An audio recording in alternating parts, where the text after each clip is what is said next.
Hello and welcome to this edition of Who on Earth Are We? With Mark Beebe. Today Mark looks at culture shock. We start with Dr. Rajni Badlani from the British Council in India, describing an experience she had when she first visited Britain. When I first went to England, I was absolutely shocked. There were three of us, two of us Indians, and there was one English person. Right in the middle of the conversation, he takes out a banana, peels it and starts eating it without even saying, excuse me, or whatever we expect to be offered. Dr. Badlani describes a moment when two cultures collided, a moment of culture shock. People who spend time living in another culture have many moments like this. But culture shock isn't simply a series of small incidents that upset or puzzle us. It's more a process, and in fact, it's a process that many of us will have experienced without ever leaving home. To explain further, here's Rebecca Fong, a teacher of intercultural communication at the University of the West of England. Most of us tend to think of culture shock as a kind of exotic illness that we get when we go to far-off places.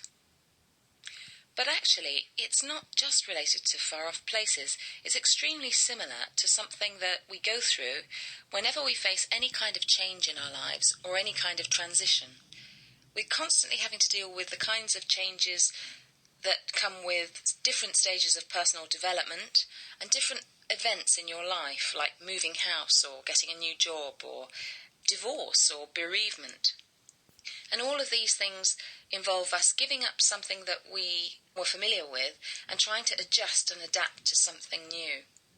Obviously, changes like this are traumatic in different degrees, and they'll be worse for some people than others. Rebecca Fong. The degree to which people experience culture shock when they visit a foreign country depends on several things. One of the most important of these is cultural distance. How different is the culture that you're visiting from the one that you've grown up in? Then, what is your role in the new culture? Do you have people to talk to, or do you feel terribly lonely? To some extent, this will depend on your personality. But despite these individual differences, there are certain stages to the process of culture shock that most people experience. Rebecca Fong guides us through those stages now, with help and comments from people from around the world. We begin in a positive frame of mind. Culture shock has been divided up into a process that has roughly 5 different phases. First of all, there's what's called euphoria or exhilaration, and I've also heard it being called the honeymoon period. It often takes from a few weeks to a few months, depending on the cultural distance, your personality, and all the factors that we've already mentioned. You've got over the panic of the travel and the departure and saying goodbye to your friends, and the journey was very exciting, and you've got lots of things to look forward to, and you arrive, and you're so busy looking for accommodation and the things that you need in that country and getting to know the new people at work, and you tackle all your problems with good humour, and you're far too busy to get at all negative or depressed. It's not until after all this has worn off a little bit that you start to run into some of the problems. The climate will be different. The traffic problems may be very different, or you may find that the food is not to your liking.